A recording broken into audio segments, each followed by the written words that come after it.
Hi, everybody. This is Blaine DeSantis, and welcome to Books and Looks. Yes, is our weekly voyage into the wonderful world of books, the best of history, mystery, fiction, and nonfiction that I've been reading, along with exclusive interviews with the authors of those books. You're going to find it only one place. That's right here on our podcast on Books and Looks. I'm going to tell you what, folks. We're going to learn a lot today about a biography, about a lady named Aimee Semple McPherson. Aimee Semple McPherson, probably the leading evangelist of the 1920s, even before then.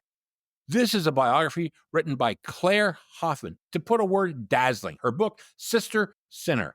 And I'm going to tell you what, we are learning about this evangelist. Are the evangelists saints? Are they sinners? Public life, private life. The two mesh. What's going on? Aimee did it all. She was the first major media celebrity of the 20th century. She had a radio station. She had her own books. She had pamphlets. She had newsletters. She had even got to a point where she had filed for a TV license. I mean, she was something else. She was a well-known, as she said, the most well-known woman in the world was Aimee Semple McPherson. And today her story is unknown and she is forgotten. She started her own religion. That's right. She preached three, four sermons on a Sunday before 7,000, 8,000 people. Each one. She had thousands of listeners. At one time, she had over 1 million listeners to her radio program in the 1920s. It's out of this world. And then, as in all Greek tragedies, something happens. And one day, Aimee is lost. Aimee cannot be found. She went out swimming in Venice Beach, California, and is lost. What happened to her? Well, friends, that's a major part of this book, because was she kidnapped? Maybe.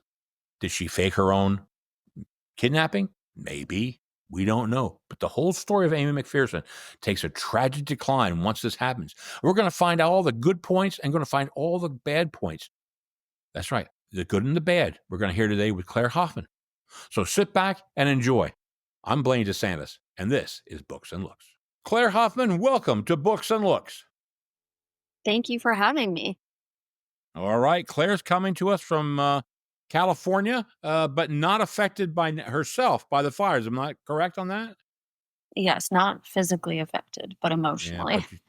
yeah, a lot of friends have lost their houses, you were telling me. Yeah, I'm sorry. Yeah, Terrible thing going yeah. on out there. Well, stay safe. That's all I can say. You never know which way the winds are going to be blowing. So, Claire, we're here to talk about your new book, which I describe as dazzling. It's called Sister Sinner, and it's about Aimee Semple McPherson. Now, when did you hear about her? How did you hear about her? And what made you decide to write the full biography on Aimee? Yeah, those are great and almost sort of discrete questions, right? I mean, I first learned about Aimee Semple McPherson in divinity school. I went to University of Chicago Divinity School probably 15, 20 years ago. And I read, a single paragraph about her, just that there was this woman who had started one of the first mega churches in America, was one of the founders of kind of Christian entertainment, that she had started one of the first Christian radio stations. And I just had the kind of passing thought of like, oh, it's funny that I have never heard of her, and it kind of went away. Also, that she had been this huge force in bringing Pentecostalism to the masses. And I've always been really interested in Pentecostalism. So that just kind of registered somewhere. And then I moved to Los Angeles after divinity school, and I was working at the LA Times and not writing about religion at all. Uh, but I was working on a lot of celebrity stuff, like, sort of covering celebrities often in their sort of darkest hours. I wrote the obituary for Rolling Stone on Michael Jackson. I wrote about Amy Winehouse for The New Yorker. Mm. I wrote about Prince, and Justin Bieber for Rolling Stone. So I just kept seeing this kind of meltdown behavior with celebrities and artists where I was just really kind of struck and fascinated by um, this sometimes I would say almost parasitic relationship between fans and the artists, where they were so brought to the stage by a love of adulation and audience, and then Yeah. kind of destroyed by it at the same time. And that was just something that fascinated me. So that was kind of happening in a parallel track. And I actually would drive by the Angelus Temple uh, very regularly because Mhm. it's on the way to the LA Times from Mhm. where I lived in Silver Lake. And, I was always interested, like, what's going on there. The Dream Center is next door, and they're always doing a lot of social outreach. But I didn't decide, like, hey, this is for me specifically until I started ocean swimming, probably in like the like 2016, actually, right after Mhm. my first book came out. And I was doing a lot of ocean swimming, and that's when I came across the story of Aimee disappearing while ocean swimming, which Mhm. just alone sort of struck me that this woman who was so famous and so famous for being religious was also a person who was putting on a swimsuit in 1923 and swimming Mhm. alone on Venice Beach, which is Mhm. like, I don't like to swim there alone. Mhm.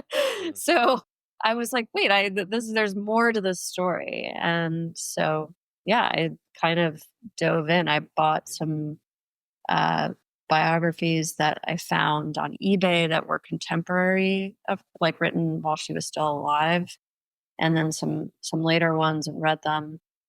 And that was its own experience of like, oh, she has been written about, I mean, she's certainly been covered. She was covered exhaustively in her lifetime, and she's been kind of considered in each generation.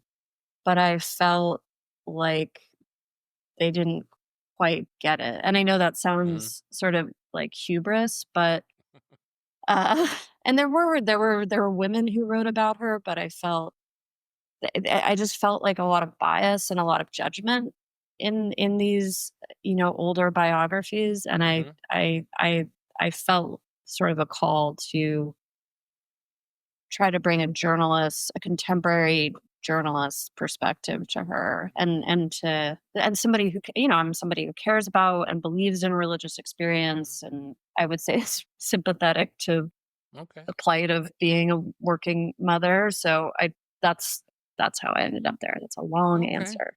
Oh, it's okay. I discovered her in '75. I was out in Oh, LA for wow. law school. Yeah, yeah. In law school, and I think it was the 50th anniversary year, 50 years from when she disappeared. And of course, the LA paper, being the Times or the Herald Examiner, whichever one it was, and TV, they were covering this. And I'd never heard of this woman. So I've always maintained an interest. And when I saw this book, I said, oh my God, I got to get this one. And I'm so glad I did. Friends, this is one great book. I'm going to tell you that right now. Great, great, great 5-star rating from me. Now, let's get into this. Okay. Oh, you're silly. I'm just like, thank you. It feels great. I love it. Well, now you describe Amy as one of the first media celebrities of the 20th century.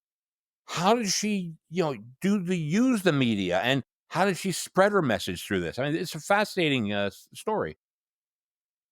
Yeah, it is, and I'm not a media studies expert, but what I saw her do that I think is really interesting is she had an instinctive desire, and she said this for decades, that she wanted the largest microphone possible, right? Like, that she just wanted to be as loud as possible to spread the gospel. So she had that kind of instinct, number one, and then number two, probably even more importantly, she always wanted to be as close to the message as possible, to the means of communication, the means of production of her message. And that's not an instinct that everybody has, but it ended up being really defining. And it meant that she was often right on the cusp of new technologies to use them. So it's fascinating. I mean, she had papers, she had pamphlets, she was mailings. She then started her own radio station, was spreading the word. huge numbers. And she didn't start in LA. I mean, she starts up in Canada and eventually gets out to Los Angeles. And that's where it really, I mean, she had a following, but my God, it's unbelievable. But one of the most important people in Amy's life is her mother, Minnie. Minnie and she had this really interesting relationship, mother daughter. How does this shape Amy, and how does and Minnie? Tell us a little bit about that relationship. Yeah, I mean, that relationship is kind of everything. Like, you can't understand Aimee Semple McPherson without understanding Minnie. I mean, she was, I call her an early momager, kind of in the Kris Jenner model. Hmm. Hmm. But probably, there's other examples. But she, had Amy, I think, when she was 15 years old, and she had this kind of, intense experience where she was orphaned, and impoverished, and she was sort of brought in by the Salvation Army in the it was sort of like 1880, 1890s. Hmm. Hmm. And that church and that belief system, which was just starting, really wrapped her up and gave her a sense of power, a sense of purpose in her life, and a sense of efficacy. And at some point, she needed to get a job. So she went to work for this older man. I think he was in his 40s or maybe even 50s at the time. She was a teenager. And his wife died, and she was pregnant. Um, so she ended up being this woman who had had this kind of glorious momentary experience of Hmm. feeling powerful in the world, feeling purposeful, and then pregnant, and really sidetracked by that. And the way that she dealt with that is she was like, this daughter that I'm having is going to change the world. She is prophesied by God. Like, my purpose here is to bring this baby into the world, and she will do the work of God. And so you really feel this channeled ambition. Yeah. Uh, And she yeah. she takes care of anything. I mean, if Amy was gonna go overseas as she did with to China, she took care of children. If she was gonna do this, she took care of everything. She was always the fallback for Amy. Amy knew her mother had her, even though they had some disagreements. She was always supportive of her. It's a very interesting thing. Yeah. Yeah, and you see this aspect where Amy was sort of able to be, what would be the right adjective? Creative and Mhm. loose and wild, almost, in ways that you would never imagine a woman being able to in at the turn of the century. Mhm. And I think that was because her mother was there and allowed it and supported her and saw her her actions as being connected to God. So it was really this structure. And then on top of that, I mean, as goes on and Amy becomes successful, I mean, Minnie is the one who's collecting the addresses for the magazine. Minnie is the one who's like, hey, Amy will come speak, but you need to write us a check or a donation. Like, she was very organized and had a real business sense. She was the one who helped acquire the first properties. Like, she was very business minded. Some people say too much, though. Well, she certainly was. I mean, she was in charge of the finances, like you said, getting the addresses, but she also helped set up these two different types of businesses, one for the preaching, one for the owning of the property. She was ahead of her time, Minnie was. She really, really was. And it allowed, like you said, it allowed Amy to be and do her creativity stuff. Unbelievable. Yeah, I mean, the thing you just have to keep reminding yourself when, I mean, they built the church, the Angelus Temple, in 1923, and at that point, it was the largest indoor church in the world, right? And it was Mhm. it was unheard of. It was this idea of taking these outdoor revivals that have been so popular for centuries in America and bringing it inside in an urban setting. And it was, I mean, the people in town called it the $1 million temple. It was lavish and huge. And they raised the money for that temple entirely on their own, completely by donations. So on one hand, you have the charisma of Amy and her Mhm. connection to people and these crowds that is bringing that money in. But you also have Minnie, who's able to organize, Yeah, to make these deals, to be able to make it happen. So it's really no it doubt. truly is a mother daughter story for a big portion And of it. that's your book. The first third of this book, we're laying that groundwork. There they go. The meteor is rising up there, and and then, and then comes a day that that Aimee goes missing. She's swimming and goes missing. And this is going to take up a lot, folks. So we're gonna have a lot of let's listen to this. So tell us a bit about what went on there. Yeah. Um, so it is May 18th, 1926, the height of Amy's fame, and she has kind of gotten into a routine of taking breaks down by the ocean, going down to swim with her assistant. She gets a hotel room for the day, and she changes and she works on her sermons. And there is kind of rumors happening that she, maybe has behaved inappropriately, been seen with this man who works for her, who's in the middle of an ugly divorce. And, I would also say, just in that backdrop, that she had been a powerful lobbyist against these uh, Mhm, um, drinking establishments and mhm, dancing. She was a teetotaler, obviously, because of her beliefs. And in Venice at that time, that was a real kind of amusement zone, and it was run by the mafia. And so she really squared off against them, and they ended up the law that was going to ban dancing down there didn't pass, but she was a threat to kind of mhm. a real sort of lucrative established underworld. Okay. Uh-huh. All of which is to say, she goes into the ocean and she disappears. and, people are like, "Did she drown? Where did she go?" They spend days searching for her. Two people die looking for her.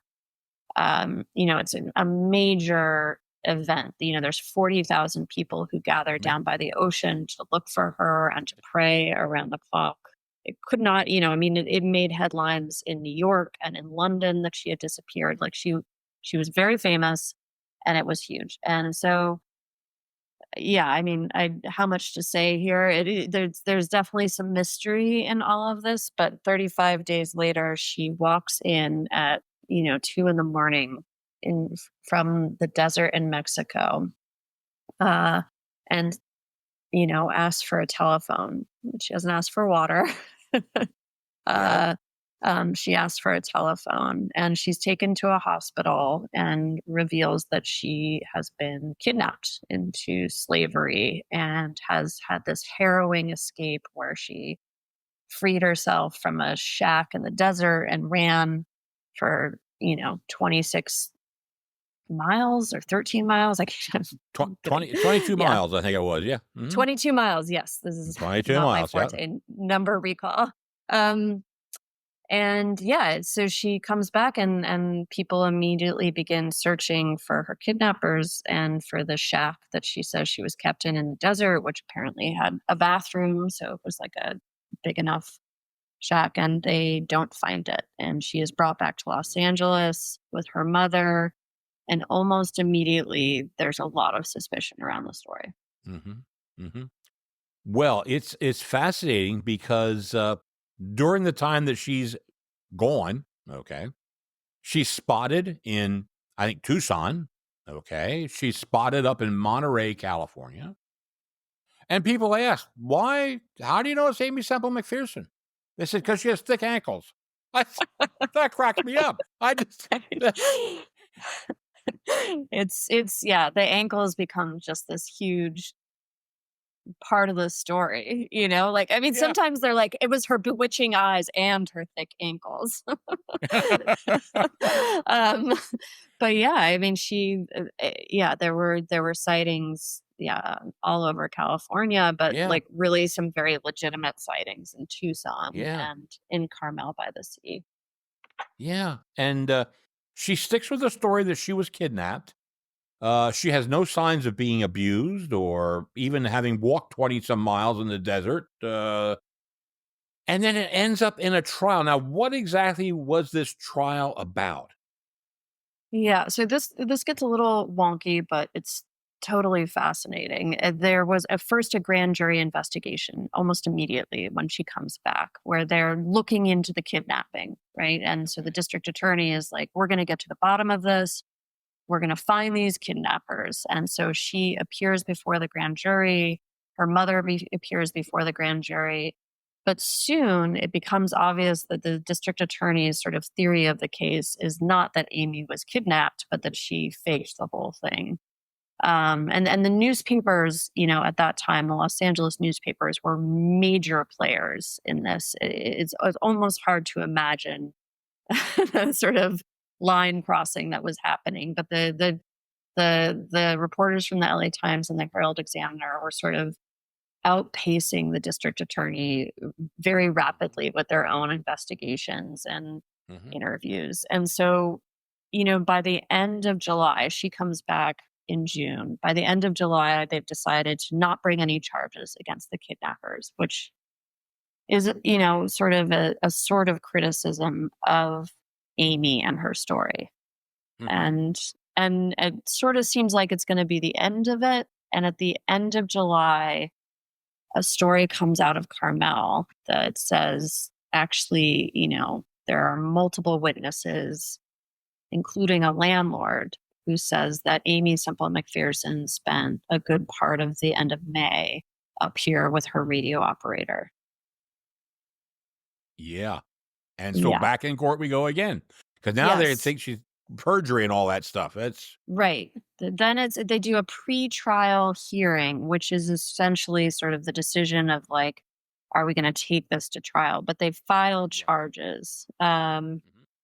And so the charges include perjury and obstruction of justice, and a number of other things, and they're filed against her, her mother, her alleged lover, who was the radio operator, and this schizophrenic doppelganger that she Mhm. perhaps hired to impersonate her. I mean, the story gets so crazy, and as I wrote, like this was the most expensive court. Uh, Hearing in LA's history until the Yeah. Manson murders. It was quite a fiasco, and it takes up a large portion of your book, but it's Yeah, fascinating. I couldn't put it down. Again, this is the old lawyer in me. I'm reading this and loving the LA stuff. It's LA noir, it's law, it's Aimee and, you know, public Aimee, private Aimee, saint, sinner, who's yeah. to say, you know? And I mean, I I grew up, I don't love know. yes.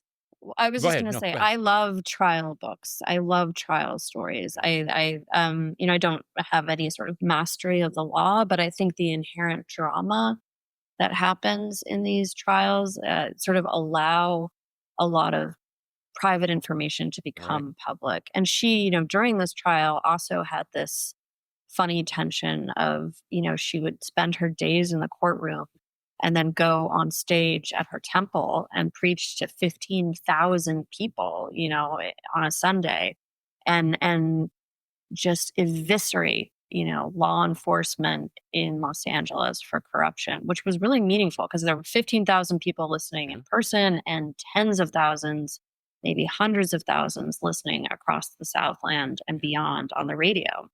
So she had a big, big pulpit. And at this time, almost exactly at this time, Sinclair Lewis comes out with his book, Elmer Gantry, which is, you know, a male, Aimee Semple Yeah, McPherson.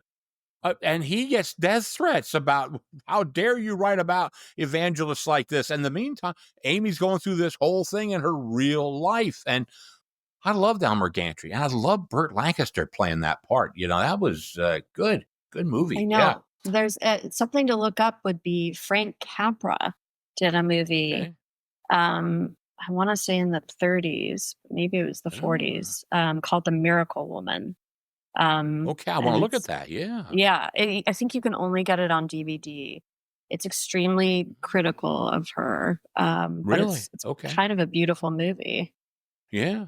I can't wait. Like I said, it's amazing those 2 things are happening at the exact same time, and you see the passion of her believers. I mean, they carried her into court one time. I know she Yeah, had the yeah, Sisters of the Sainthood or something like that yeah. following her everywhere. I mean, it's Yes, I yes, the Sisters what? Guard, yes, and they would Yeah. dress in matching uniforms. I mean, it's pretty wild. I should say that she did a number, I don't think this is in my book, but I think she did a number of public debates with Sinclair Lewis because he No. ran Oh, for I think I believe he ran you for ran for governor. governor. Yeah. Yeah, Mhm. yeah, and so she did public debates with him. So they had a established, um, hostility, but it was very Yeah. open. Wow. That's Yeah. weird. I tell you, that this is just a now, before I gotta go, when does the book come out, or is it out? When does this book It come come out? Yeah, it comes out April 22nd, Yeah. and Okay. yeah, right around Easter, and Okay. I'm really excited about it. Yeah, they put and they pushed your publication date back, if I'm not mistaken, didn't they? Yeah, they pushed it about a month, and that Okay. is, we changed the cover. Ah, okay. All right. Yeah. I hope they send me a copy of it. That's all I can say. I hope they send me I a will copy because I don't I will send you a copy. I will Okay, send you a thank you. I'll copy. tell you, You what a wonderful Yeah. book. Oh, Yeah, Blaine, but, thank you. I'm so glad you enjoyed it. It's so meaningful oh, to yeah. me. Well, we have a lot more here now. Let's talk a little bit about Amy herself, and, she was one of the early feminists, I think. When you talk about it, I mean, she really, she pushed the envelope in what she did. Um, how did that affect Yeah. your religion? Well, I would say her religion was a constant, and her feminism, she never really spoke about feminism, and she was not outwardly supportive or publicly supportive of the suffrage movement that was happening right as she was rising to fame. Um and she was a conservative religious woman. She believed in sort of the fundamental truth of the Bible, and I mean, she didn't believe in drinking, she didn't believe in smoking, she didn't believe in premarital sex, she didn't believe in gambling, she didn't believe in movies, she didn't believe in popular music. So she was really, to the side of, Yeah. what probably was popular feminism at the time. But at the same time, I think, I mean, she's a funny character. I think her belief in herself powered her feminism. Like Mhm. she was like, well, if I can do it, then I should be allowed to do it. Right. That's you right. know? Um, and so it wasn't this big, I mean, she certainly, in her ministry took care of women. They Mhm. had a lot of women who came to Angelus Temple who were pregnant or abused, and that was certainly a big piece of her ministry, but she wasn't political on women's issues, which is interesting. Yeah, but all her actions were so far different from the norm, and I guess there were other evangelists who were women back then, but you never heard of them. Amy is the one. Yeah, I mean, American history has female evangelists. They are quite rare, and I think, I mean, there were a number around when she was coming up, and what you see is that Pentecostalism was sort of in its early stages, so it hadn't been formalized in any way. Like the power had not been formalized, and so there was opportunity there. I mean, there were the founders of Pentecostalism were African American. There was interracial worship. There were women who were called to preach and who could testify. And so, in those early decades of Pentecostalism, there's an openness and an ability for people, on the quote unquote margins, like women and people, non-white men, to come in Uh-huh. and be leaders and be powerful. And that faded. I think it would be quite rare today, not unusual, but quite rare today to go into a Pentecostal church and have a female preacher, Okay. unfortunately. That's, Yeah. but and, you said, "Well, Amy didn't like this, she wasn't for the popular music, she didn't like the music, she didn't like the movies," but she staged events at the church. They were out of this world. Now, folks, you got to understand this is a 4,500 seat church, and it's got a big stage. So, what does Aimee do? How does she use that? I mean, it's incredible, and I do think it is like the fundamental roots of Christian entertainment. So first of all, it was 5,300 seats, and it would often fill up to 6,000, and she Wow. would do 2 or 3 services a day. So huge numbers of people. And Sunday was the big show, Sunday evening, and she would call. These are the golden years of Hollywood. So Hmm. she would have, script writers. I mean, she wrote everything, but she would hire talent. She would have production designers, costume designers. She would bring live, lions, tigers, camels, motorcycles, all of this on her stage to kind of do to bring the gospel to life. And she really believed strongly this idea that was, again, very new at the time of let's make it relevant for today's audience. Let's take a fundamentalist approach to the Bible, but make it feel relevant to today's Right. audience.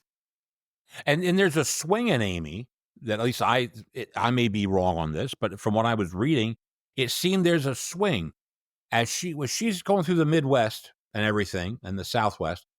We're talking about speaking in tongues. She gives preaching, and people start speaking in tongues, start rolling on the floor. They start getting healed. But she gets out to LA. That sort of takes a back seat, doesn't it? Yeah, it's really interesting. She when she first rose to fame in the early 1920s, and she's got this more kind of grassroots organization happening, right? She's going from town to town, preaching in tents. A big part of what these huge crowds are coming for is that she was doing faith healing, which is a sort of cornerstone of Pentecostalism. It's a Hmm. fundamental belief. And, I mean, a lot of the first headlines she gets are about being like this lady faith healer. People try to debunk her. And I think as she became, and big part of her personal experience and in those early years is also speaking in tongues, it's sort of this Hmm. definitive aspect of Pentecostalism. And as she, becomes more established, she has this church. It gets sort of sectioned off, right? There's a specific room for miracles in the giant temple. There's not a lot of speaking in tongues on the big stage, right? It becomes kind of a smaller, more private piece of it. There were sort of regularly scheduled healings, but they were, I mean, I'm off the top of my head, I feel like it was like Thursday nights, it was narrowed down. But I mean, Hmm. Blaine, like a big piece of the story in American religion is always this movement of kind of wild, fringe, experiential religious Hmm. experience Hmm. becoming established, right? They say like the Hmm. movement of the fringe to the mainstream. And so you see it, happen over generations in established churches, and you see it even within people, right? Where they kind of narrow down the offering to become more streamlined and reach a wider audience. Okay. Well, and this is later on in the book, but let me tell you, friends, what and obviously Claire can tell us a lot more, but Aimee just didn't care about the church there. She was going to have Christian cruises. She was going to have her own burial cemetery.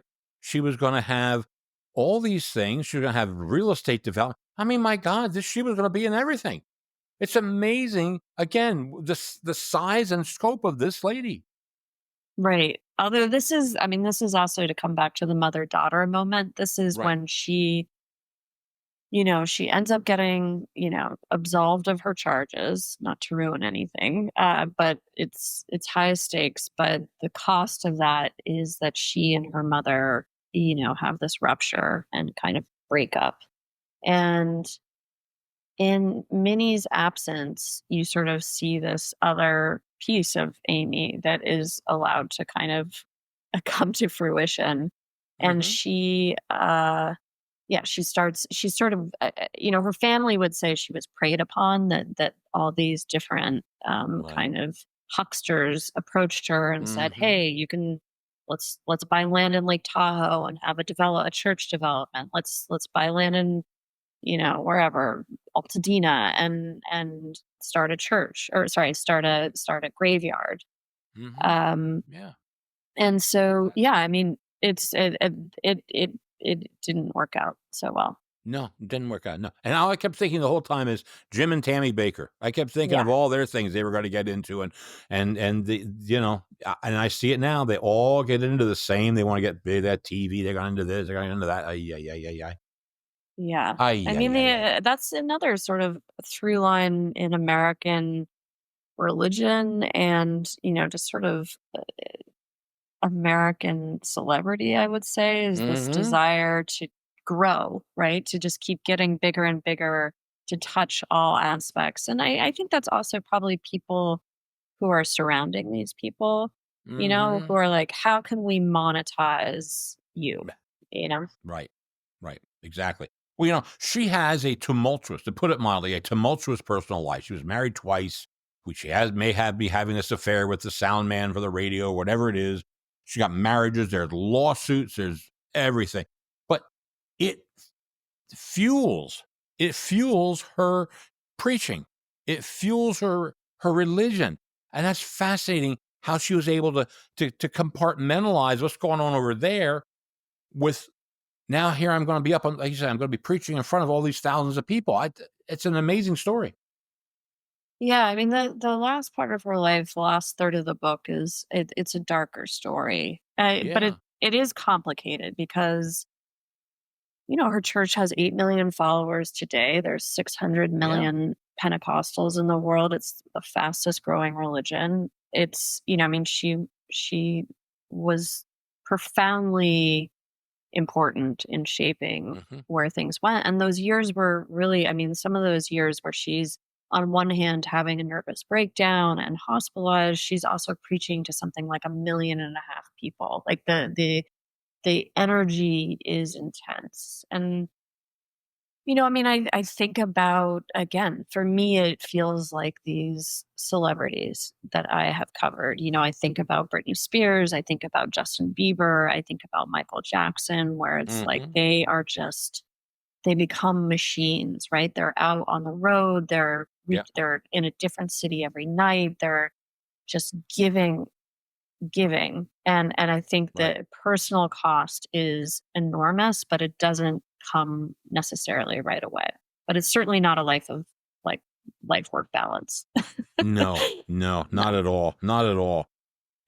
She was just big in her own right, but the media followed her, and you said in the beginning, they followed her in LA, and even after the trial, the media was a big part of Aimee Semple McPherson. Um, Why was that? I mean, was she the only one that was being treated like this? Um, she was, as she would tell you, she was the most famous woman in the world. And so I think even if you were not interested in religion, you would be really interested in Amy because she's Yeah. really this um, for for parent of modern celebrity. And, Yeah. I think many of today's actresses and famous people would read her story and feel a real resonance because she had this, sort of very authentic early years and, became, I think one of the most interesting things for me to see is that she had this kind of transformation after her trial where she almost became that which her critics had always said she was, like she had had this relentless criticism about being a superficial, money hungry, um, hypersexualized female. Which, Mm, in those okay. early days, you're like, that's, it's absurd, right? Or not absurd, but like not, But it didn't feel correct. right. Right. Yeah. And but I would say as the years went on, she it was a strange kind of alchemy to research, where you see her Mhm. becoming more and more like what she had been criticized Yeah. for. You know, as I read this, I kept thinking of, how the media scrutinized Lady Diana. Yes. Same thing. I Yeah. mean, you couldn't go anywhere without somebody having a story almost every day about this woman. She sneezes, they have a story, Yeah. and it was, and then the more sordid it got. Now, after she's dead, more and more. And I just saw another guy came out with a new book about her. How many people does she have writing books about her, and they try to feed off of her fame? That's the thing. Yeah. They're selling papers off of Aimee McPherson. They're doing books Yeah. off of Aimee McPherson. Yeah. I mean, here Amazing. I am 100 years There you later. are. But it No, but is, you're it's there. I'd it be contemporary. Yeah. I do, this is where I'm saying, like, I think there is this sort of parasitic nature that you see of celebrities and the media. And I say that, like, I'm a member of the media, like, I worked as a journalist for years. I've written about celebrities, but there's a certain kind of relentless daily coverage that is often Mhm. dishonest and is really about just kind of a quick hit. And by the way, that existed in 1925 as much as it exists today. I mean, Mhm. it's Mhm. it's fueled now by the power of speed of the internet. But they were, Yes. there were evening newspapers writing about her nightgowns, and lingerie, and where she shopped, and who she was seen with, and what Mhm. hotels. Mhm. So I think, you see, yeah, you just see the cost of that. Yeah. Yeah. And it's and yeah. Yeah. Yeah. No doubt.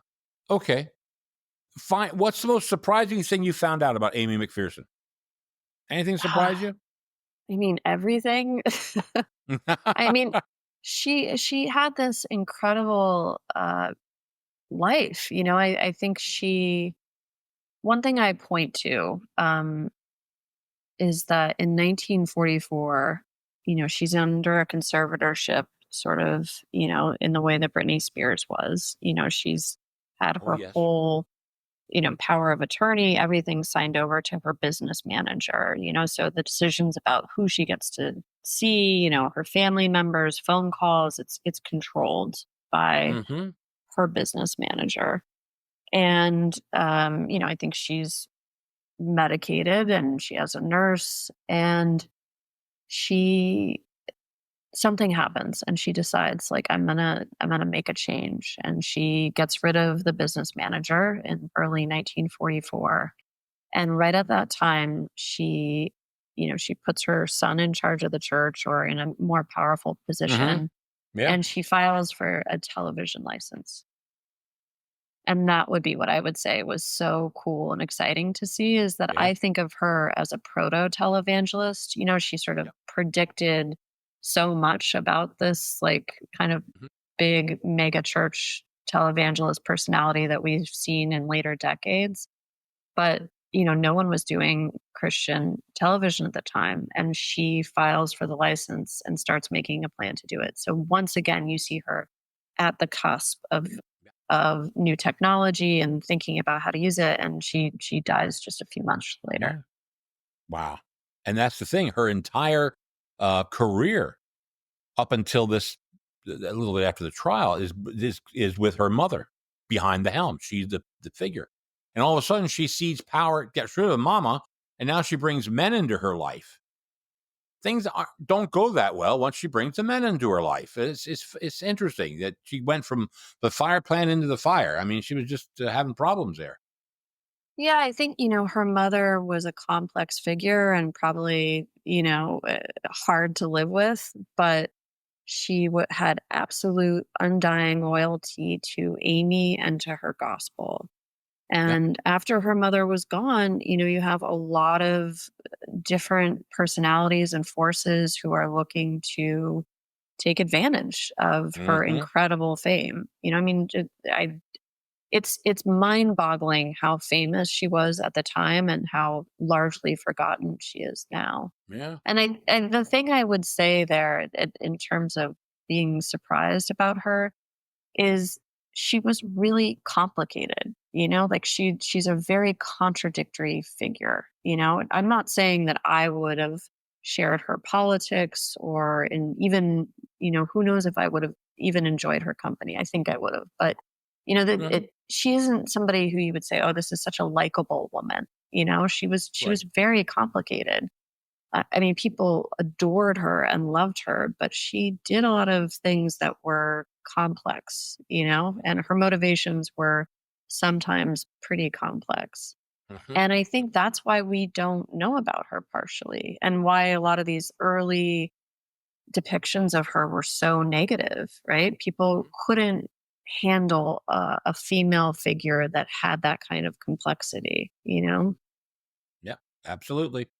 All right, now we're gonna go into speculative, all right? Okay. Let's speculate. What happened? Was she kidnapped or wasn't she kidnapped? What do you think? I know. I mean, this is where I've been like brainwashed as a journalist, where I'm like, the facts are there. I can't say speculation. I mean, that said, I think she faked it. I think she Yeah, faked it, and yeah. I think that she,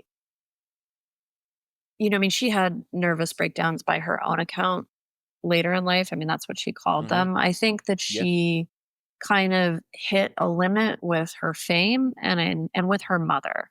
And I think Mm, that there was not a space for her to go away for the weekend with some guy that she wanted to hook up with. And so she used the tools in her toolkit right. to figure out how to do that. And I don't know that I don't buy that she did it on purpose for the attention. My theory is that she thought she was just going to leave her life, that she was Mhm. going to walk away from it all and be with this man. And, I thought maybe, she needed a good long vacation. I mean, I yeah, really think she needed that. I mean, she didn't have any breaks for years. It was just go, go, go, go, go. yeah, yeah. It was go, go, go. And I think there's a little bit of this in the book, but there's this, I mean, this is a whole subplot that is for dedicated readers, but there's a blind attorney who's Oh, yeah, fascinating. I mean, I had to really like keep him, it's like I could just write a book on the blind attorney. He was so fascinating. And he was related to President McKinley. He was like his third right. cousin. And he was kind of a low life attorney in Long Beach who had represented gangsters. And he was approached by kidnappers, people who said, or he says he was approached by people who said they had kidnapped Aimee. And he ends up kind of inserting himself in the narrative. And then Aimee uses his account to bolster hers. And then Right. he ends up drowning in a ditch one night Yeah. Yep, exactly. after a car Uh, crash. I mean, it's crazy. There's yeah. He wasn't wait, driving, was he? no, He I was know, exactly, exactly. I know. I'm always like in a car accident. Um, but wait, what was it? Oh, but he said this thing that I think is so interesting, where he talked about the experience of being in the room with Aimee and her mother, where they were talking about um, IDing the alleged kidnappers. Mhm, And he mhm. was like, I wouldn't have believed it beforehand, but when I was in the room, I realized it was all for her mother. Like the whole lie, the whole pretense, the whole cover up, it was all for her mother. Wow. I know. And I think Interesting. I mean, not that he was the most trustworthy witness, but he was also That's blind, which I find yeah. like, oh, like maybe he was picking up on more subtle Yeah, things. could be. Yeah, that's a fascinating just a fascinating book, friends. Just a great fascinating book about a woman I most people never heard of, and it's just who's affected religion to this very day. To this very day, she, as you predicted, said it, Claire. She with radio. She was right there on the cusp with television. She knew how to get her message out. And it was a fascinating woman. Fascinating. Now, here's the big question. Of all the questions we've had today, this is the biggest. What's next for Claire Hoffman? Ah, this question What's coming up? stresses me out, Blaine. Oh, come on. He's got to have another great book. You write so beautifully. Oh, thank you. They take a long time. Yeah, I mean, there's a few sort of people I'm looking at and thinking about biographies, but I haven't decided yet. While I was working on this, I was working also on a novel. And so I'm hoping to bring that into the world some Mm, point. And it takes okay. place in Los Angeles, and Ooh, a modern day story of a female detective and kind of a religious cult. So it was like this I like it. mirror world that I got to go I into like it. while I writing like it. it. I Yeah. like it a lot. Wow. Thank you. If you get a chance, let me recommend to you The Sugar King of California Oh, yes. by Barbara Bundora. So good, Sandra Bundora. It's about Klaus Spreckles, the person Yes. no one has heard of. What a story that one is. So you want to read that. There's some fascinating people out there. It's fascinating. Yeah, Blaine, I think that there's a number of houses here in Santa Barbara that are from the Spreckles family, like very that's right. beautiful homes. Yeah. I before we bought our house here, I was always like eyeing them, like maybe this is going to come on Mm-hmm. the market and I will be able to buy it. They're really Yeah. unusual, beautiful Yeah. homes. Yeah. Because Yep. what Good. decade is that? Well, Klaus starts in the 1880s. He Yeah, starts in the 1880s and goes into the 19. Oh, he was there during the earthquake in Frisco, and he's going on after that. So he'd be into the 20s, 30s, around yeah, that time he died. Yeah, yeah. yeah. I'm going to Oh, guess yeah. these Yeah. houses were built either at the turn of the century or the teens. Mhm. Yeah, because he was born in 1840s, if I'm not mistaken. So Okay. he'd be there. Yeah, Yeah. interesting book. Lot of interesting people out there. So, anyway, hey, listen, I don't wanna take any about more of your time. I wanna say a truly heartfelt thank you. Thank you, thank you for coming on with us, Claire. You've been wonderful. The book is wonderful. It's coming out in April, folks. It's Sister Sinner. You're not gonna miss it. Thank you, Claire, for being with us. Blaine, thank you so much. I really enjoyed this. Well, friends, I'll tell you, that was a wonderful, wonderful interview with Claire Hoffman. I'm going to tell you what, that's what I'm looking at, folks. April 22nd. That's the day Claire comes out with her book. It's going to be great. I think you're going to love it. It's going to be one of those must read books you want to have because you learn a lot about the 20s. You learn about Aimee McPherson. You learn that high, those lows, what went on. I'll tell you what, she had a fascinating life. And just like we did with Klaus Spreckles, we learned about a lot about Klaus. We're going to learn a lot about Aimee Semple McPherson. So that's what I'm looking at. So anyway, on behalf of my good friends at Podcast Studio X, this is Blaine DeSantis for Books and Looks saying, may all your leaves be pages in a book.